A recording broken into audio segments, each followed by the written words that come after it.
Selamat siang dokter, mohon maaf mengganggu waktunya sebentar di sela-sela pelayanan dokter. Saya Kusuma Sugiyarti, tenaga kefarmasian di Rumah Sakit YPIB, ingin berdiskusi mengenai resep pasien rawat jalan.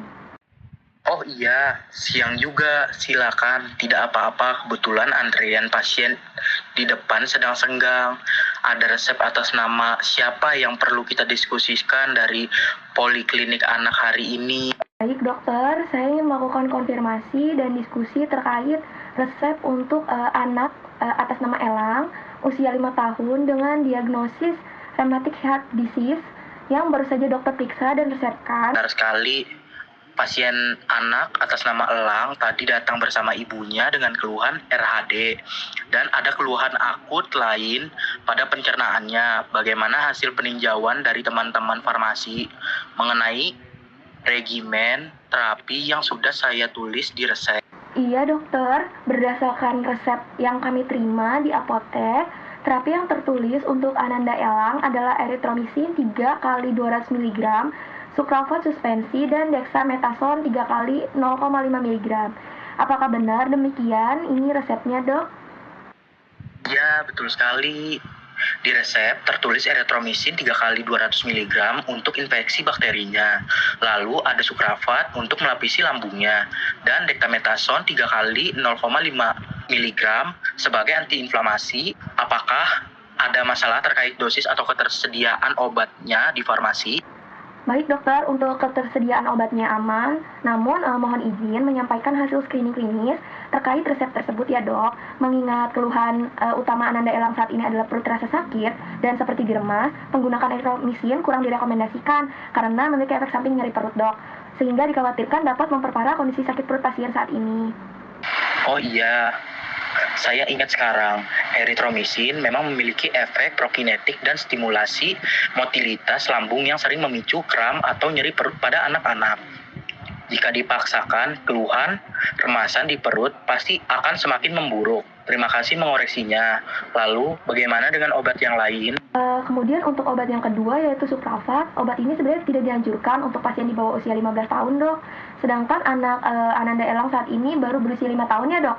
Jika tidak diberikan, sucralfate beresiko menimbulkan efek samping konstipasi pada anak dengan prevalensi kejadian sebesar 2% dok. Saya sempat terlewatkan mengenai batasan usia untuk sucralfate ini. Betul, konstipasi sebesar 2% pada anak usia 5 tahun bisa menyiksa dan menambah masalah baru pada perutnya. Sebelum itu, kita cari solusinya dulu. Apakah di data farmasi pasien memiliki riwayat alergi obat? Nah, terkait hal tersebut, kami juga ingin memastikan kembali kepada dokter, apakah anak Elang memiliki riwayat alergi terhadap obat tertentu, dok? Khususnya, apakah ada riwayat alergi terhadap antibiotik golongan beta-laktam saat anamnesis tadi, dok? Jadi saya sudah tanyakan langsung kepada ibunya saat pemeriksaan dan dipastikan pasien anak bernama Elang ini tidak memiliki riwayat alergi obat apapun, termasuk golongan penisilin dan cefalosporin. Semuanya aman. Jadi, apa ada rekomendasi antibiotik pengganti dari pihak farmasi? Baik, jika tidak ada riwayat alergi, untuk mengatasi infeksi pada RHD-nya, kami menyarankan untuk mengganti erythromycin dengan antibiotik golongan penisilin, amoxicillin, atau cefadroxil ya dok, yang efikasinya baik untuk RHD dan lebih ramah terhadap lambung anaknya dok. Rekomendasi yang tepat. Kalau begitu, kita ganti saja erythromycinnya dengan amoxicillin sirup. Karena selain lebih aman untuk lambung anak, sirup juga lebih mudah diterima oleh pasien usia 5 tahun.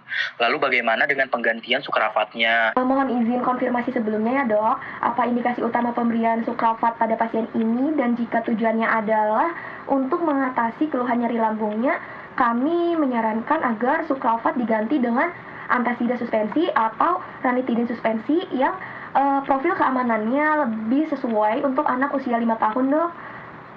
Indikasi awalnya untuk gastrik protector, karena pasien mengeluh sakit perut dan akan menerima dexamethasone yang bersifat iritatif terhadap lambung. Saya sangat setuju dengan saran Anda.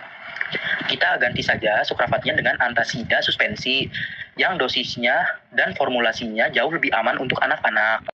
Baik dokter, untuk memastikan kembali ya agar tidak ada kekeliruan data dan dosis saat ini, kami melakukan peracikan di sistem. Baik dokter, saya ulang dan konfirmasi kembali ya dok, obat yang setujui untuk diresepkan kepada Ananda Elang 5 tahun riwayat RHD.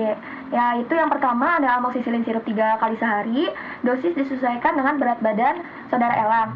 Yang kedua ada antasida suspensi 3 kali sehari dan dexamethasone tetap dengan dosis 3 kali 0,5 mg. Apakah semuanya sudah sesuai dan tidak ada perubahan lagi, dokter? Iya, semuanya sudah benar, tepat, dan sudah sesuai dengan apa yang kita sepakati tadi. Terima kasih banyak, apoteker. Sama-sama, dokter. Sudah menjadi kewajiban kami di farmasi untuk memastikan pengobatan yang aman bagi pasien. Terima kasih banyak atas waktunya. Assalamualaikum, selamat siang. Waalaikumsalam.